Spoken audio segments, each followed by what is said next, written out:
Hey everyone, how's it going? Vice President J.D. Vance just came out to address the nation, and he called out evil. He said this is evil, and he's calling out Democrats big time, and he's also talking about his future plans to save America. Now, before we dive in, we're going to read scripture and pray because God comes first. Amen? Comment the word amen in the comment section down below if you believe that God comes first in your life. But the Lord is faithful, and he will strengthen you and protect you from the evil one. Amen. So leave the word amen in the comment section down below. And congratulations to everyone who has begun investing in the stock market. The stock market has been soaring under the leadership of Donald John Trump. If you still want to get in, we now have the lowest price ever. You can take out your phone and scan this QR code or go to thefinanzone.org. Type that in and get signed up in a couple of minutes. You don't need a lot of money to get started, and you don't need any experience at all. And you can still get bonus stocks inside the program. Okay, my friends, so Laura Ingraham just had on J.D. Vance. Let's tune in, guys. There are only 90 days left until the midterms, and as Democrats try to unite under an anti-American, anti-police, pro-open borders, pro-communist China umbrella, the White House knows what's at stake. They lose the House, it's going to be nonstop investigations and impeachment hearings, not to mention all the roadblocks to our economic revival. And if the DSA surge continues to 2028, the country that we love may be lost forever. We sat down with Vice President Vance for a sneak preview of the Trump-Vance midterm campaign that's about to kick off in earnest. Mr. Vice President, thank you for joining us tonight. Of course. Good to see you. So Abdul El-Sayed was outspent like 9-1. In Michigan, but Sure. He still edged out a victory over Haley Stevens. That's right. What does this tell us? Well, I think it says a couple things. First of all, the base of the Democratic Party just wants radicals. It wants these DSA types. It wants people who hate even the idea of private property ownership. But it also, I think, tells us that that particular set of ideas is very popular in places you wouldn't expect. Because Al-Sayed, he's this guy who holds himself out as a working class hero, as a guy who's going to fight for the working class. How does he fight for the working class? By flooding his state and his country with low-wage immigrants. Of course, those people will drive down the wages of the working class. And he also doesn't want to do anything to protect the Michigan auto industry. He has fought against the Trump tariffs that have saved the Michigan auto industry. So, interestingly, as much as the media will pull this guy out as a socialist, as a guy who's trying to stand up for the working man, where did he do the best? He did the best among wealthy white liberals and among new immigrants to the United States of America. He basically represents the modern Democratic coalition, which is self-hating white liberals united to people who just came to the country for the first time and don't actually have the sense of appreciation for it that they should. Those are the people who are voting for Al-Sayed. He doesn't have a constituency among the working class he pretends to represent. She won the working class enclaves last night. Exactly. And he actually won the more affluent, more highly educated sections of the state. What does that tell us about education in the United States, especially at the university, college, and high school level? Well, I think what it tells us is that a lot of young Americans were sold a whole promise at the elite universities in our country. And that promise is that they were going to be able to go to college, get a degree, and everything was going to work out fine for them. I think in reality, actually, a lot of universities sold these kids a bill of goods. They gave them a lot of debt. They did not give them useful skills or a useful credential. And a lot of these kids are very angry. But that really is, if you look at the data, Laura, the base of the Democratic Party today is downwardly mobile, hyper-progressive, well-educated people. People, I think, who are sold a bill of goods by universities have a lot of debt, but not a good job to show for it. What do you guys think? We got 3 months till the midterms. Do you think Republicans are going to hold a majority in the House and the Senate? Or do you think Democrats are going to flip that and Democrats are going to gain a majority in the House or Senate? Comment below. Say they can't afford a home. The average home ownership is up to like 42 years of age. 10, 15 years ago, it was much lower. There's concern about the cost of living, still high energy prices, $100 to fill my tank today. What does the Republican Party, specifically administration, need to do better on that front? Because there are real strains out there. Well, I think that what it shows is that the past 40 years of economic policy, bipartisan economic policy, have failed. I think a lot of people look at El Sayed or a lot of these other radical candidates and they say socialism is evil. They're right. Socialism is evil. But we have to ask ourselves the question, why is socialism so appealing to a lot of people who, to your point, have lower assets, who don't have the same ownership, who went to universities and were sold a bill of goods? Because when you think of socialism, you think everything's free. It's like that guy running for class president in high school who's saying, oh, we're getting free soda for everyone. But really, he's just raising everyone's tuition. They got a lot of debt, but they didn't necessarily get the good jobs that came along with that high debt load. And I think our answer to that, and by the way, you've already seen a lot of it in the Trump administration, is number one, protect American manufacturing. The manufacturing economy is the foundation of the middle class. We see this in Europe. We saw it in the United States. Every country that sells its industrial base to the highest foreign bidder loses its middle class and sees socialism come on the back end. What I think is actually going to happen is these socialist candidates, they've caught the tail end of an economy that wasn't working for most Americans. Unfortunately for them, the Trump economy has made long-term investments in rebuilding that manufacturing base and making America energy independent and actually making it possible to own a home, to have a family, to build the real elements of middle-class life. The manufacturing numbers that came out this week were unbelievable. The trade deficit cut, exports up. So yes, and that, by the way, Laura, 40 years of bad economic policy, you're not going to fix that in 18 months. But what you're seeing with the president is trillions of dollars in new investment, new factories being built, the manufacturing numbers are coming back in a big way. That is how you fight socialism, by actually giving people a middle class opportunity. Who's beating us in the that G7? Is better. Who's beating us in the G7? Nobody is. How about beating Canada? us. How are they doing? They're doing so terribly. They want us to copy France, Canada, and, yes. and other countries that are failing. How does that work? Well, the way that it works, and this is exactly what El Sayed and these limousine socialists are actually selling to the American people. They're not promising you industry. They're not promising you good jobs. They're not promising self-sufficiency and a good industrial economy. What they're promising is redistribution. Again, we've seen this in Europe and in the United States. The idea that you can build real prosperity by just redistributing assets from one group to another group, that's not how you build real prosperity. You have to actually sustain the foundation of the economy. That is what the President of the United States has worked us towards for the past 18 months. It's going to continue to pay dividends. But I think, again, Laura, this is an important point.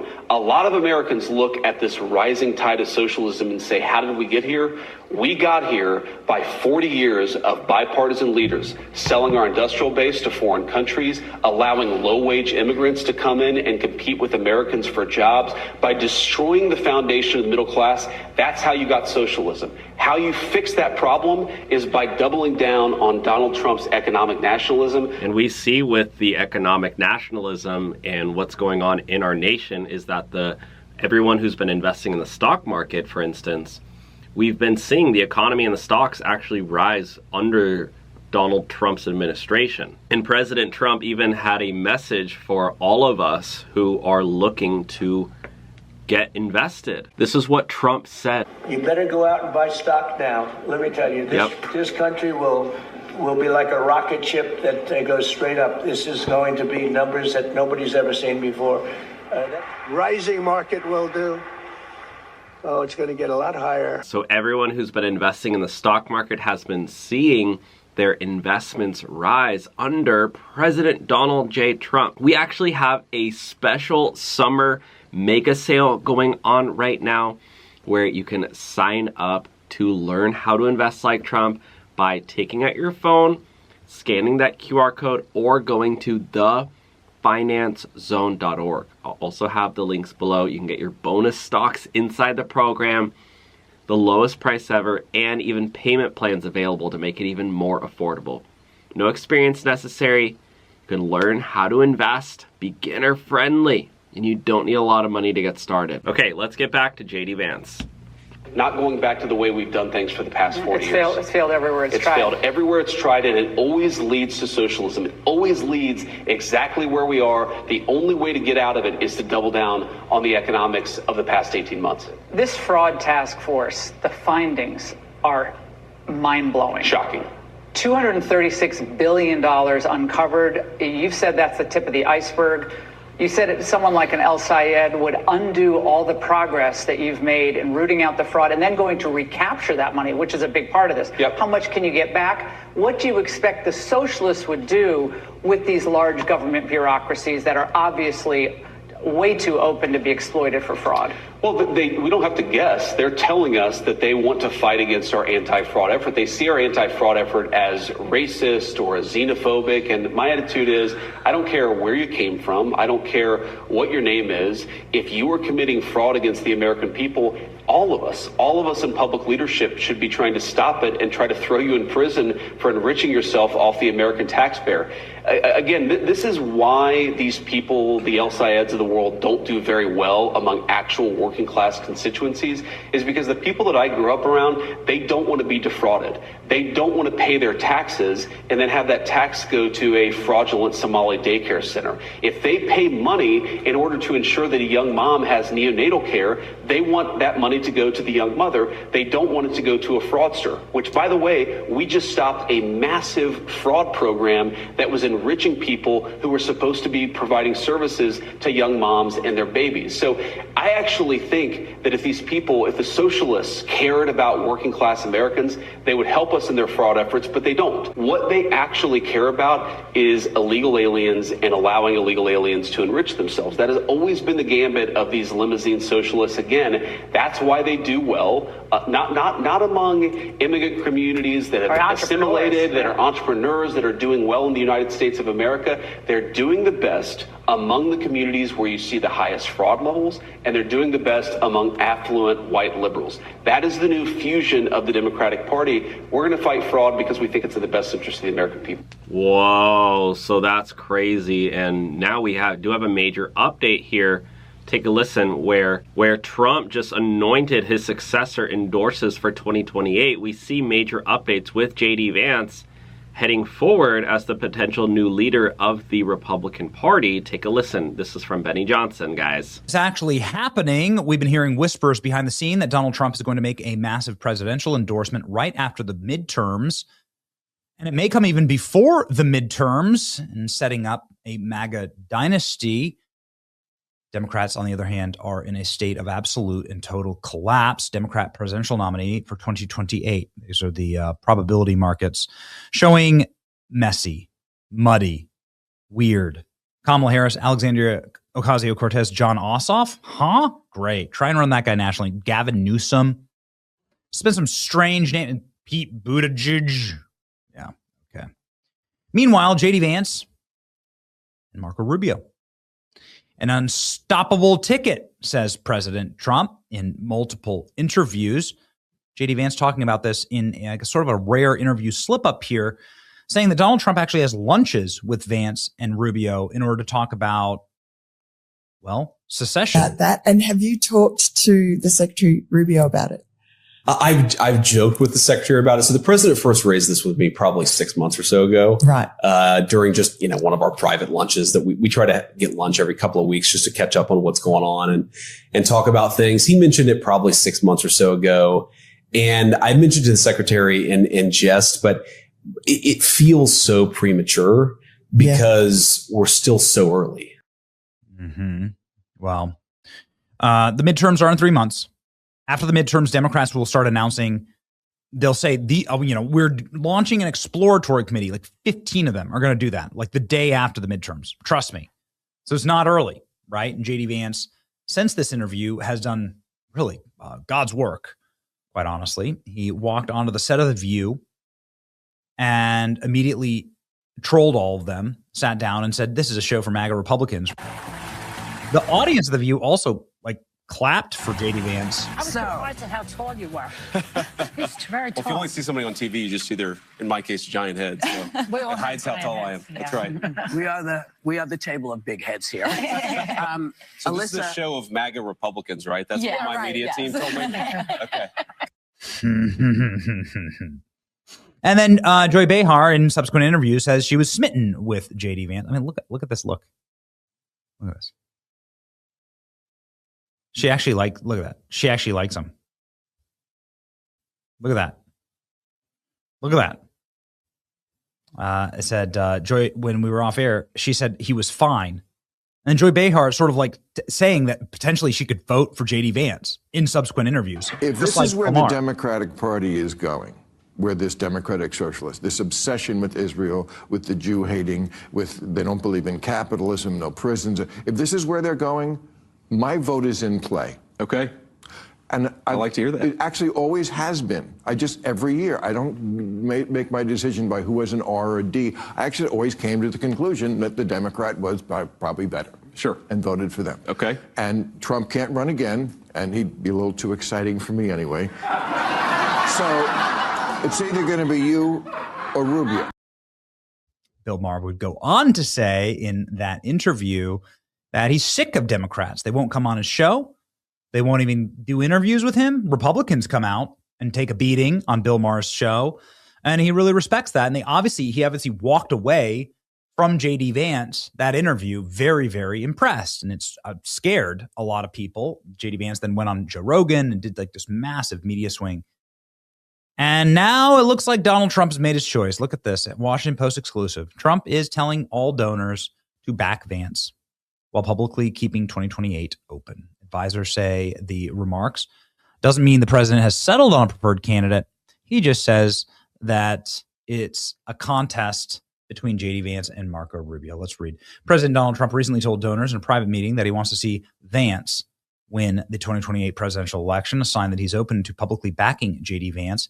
Even some advisors cautioned Trump has not yet firmly set on a successor. At the end of the day, we need J.D., says Donald Trump during an Oval Office meeting with donors roughly 2 weeks ago, according to two people with knowledge of the comments who spoke on the condition of anonymity. The private remarks contrast with Trump's rhetoric over the past year, publicly egging a contest for his favorite between Vance and Marco Rubio, Secretary of State. He openly mused that the two would make a good ticket together like this. We got a lot of beauties out there, JD. I envy you and other people. I don't know. Who's it going to be? Is it going to be JD? Is it going to be somebody else? I don't know. Does anybody have? Okay, let's go. You ready? Who likes JD Vance? Who likes Marco Rubio? All right. Sounds like a good ticket. I've already seen Trump. I've seen Trump do this before at multiple events. Obviously, the institutional energy is with J.D. Vance. J.D. Vance has been roasting AOC from the pseudo campaign trail here. And why do you think AOC says she hopes you're the presidential nominee? Vance, I don't know. I don't think much about 2028. You know, my attitude is let's do a good job right now for the American people. We'll think about that when we've got an important midterm election, he says.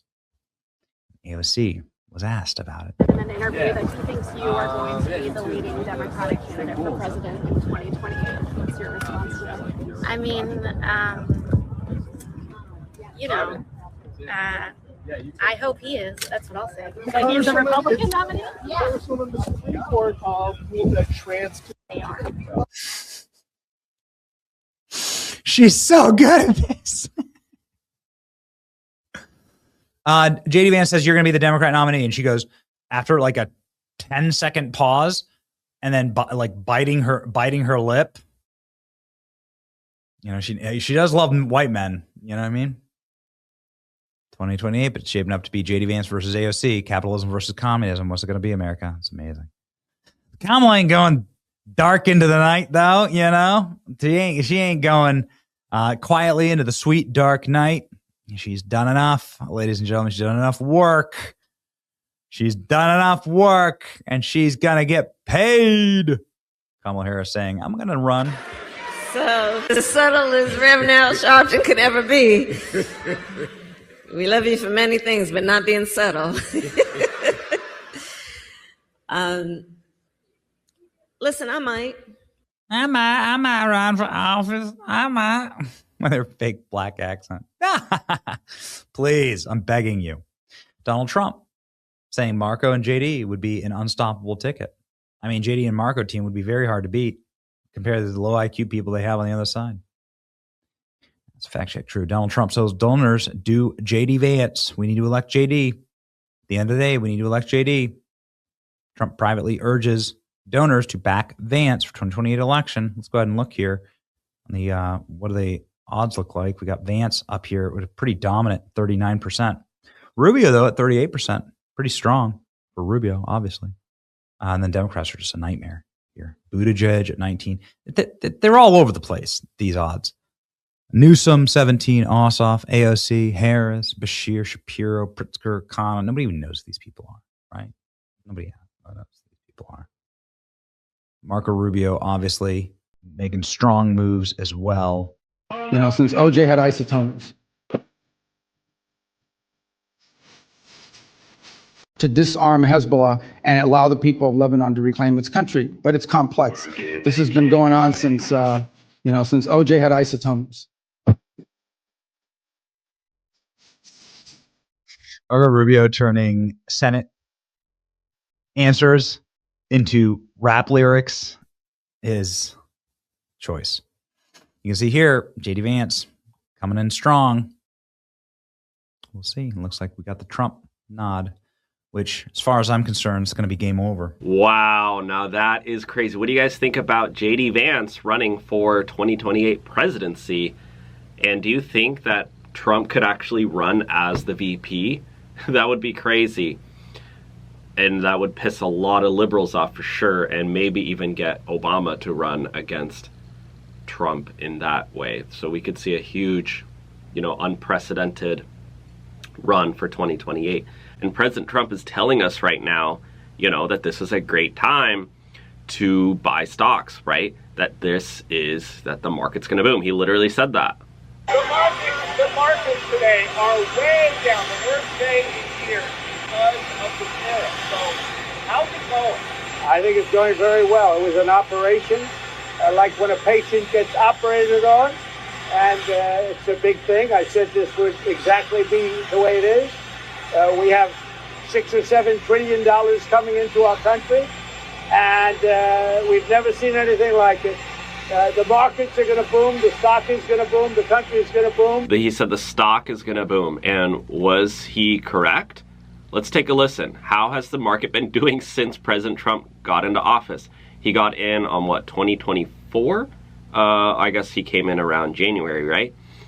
It was at 6,100, and now look at the price today. It's at 7,700. This is just what the market's been doing under Trump. Look at how much it's been booming. So everyone who's been investing in the stock market has been seeing their investments rise under President Donald J. Trump. We actually have a special summer mega sale going on right now where you can sign up to learn how to invest like Trump by taking out your phone, scanning that QR code, or going to thefinancezone.org. I'll also have the links below. You can get your bonus stocks inside the program, the lowest price ever, and even payment plans available to make it even more affordable.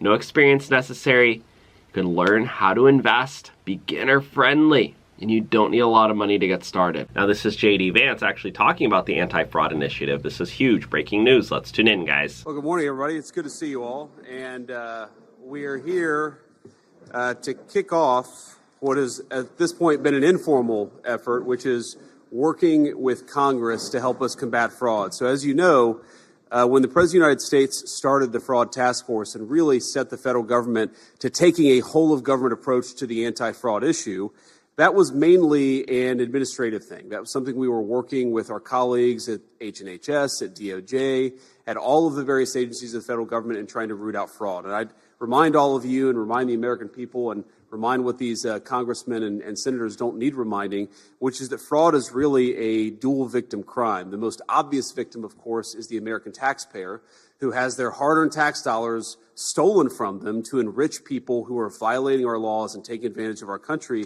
But I think more profoundly and more sadly, the second victim of fraud are the people who benefit from programs that the American people have set up in their generosity and in their kindness of spirit, and those programs don't function as well or don't even have the resources necessary to work because they've been stolen from by fraudsters. I think an example that is particularly close to my heart because we have a 2-week-old newborn at home is a program that we set up through the Medicaid program to actually provide high-quality health care to new moms and to newborn infants. To people who can't afford high-quality health care, we, as a generous nation, ensure that they have access to the resources that they need.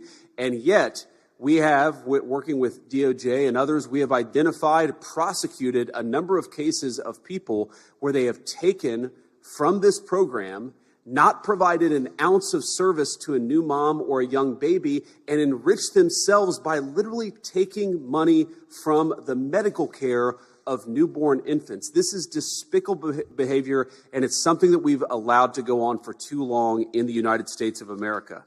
I'm very proud that you could not just look at these sort of qualitative stories about what's going on, but we can actually measure the success of the fraud task force. Working with Andrew Ferguson and with Steve Miller, two of the great all-stars of the Trump administration, we have been able to identify $230 billion of fraud just since the fraud task force was set up. And that's frankly by conservatively estimating it.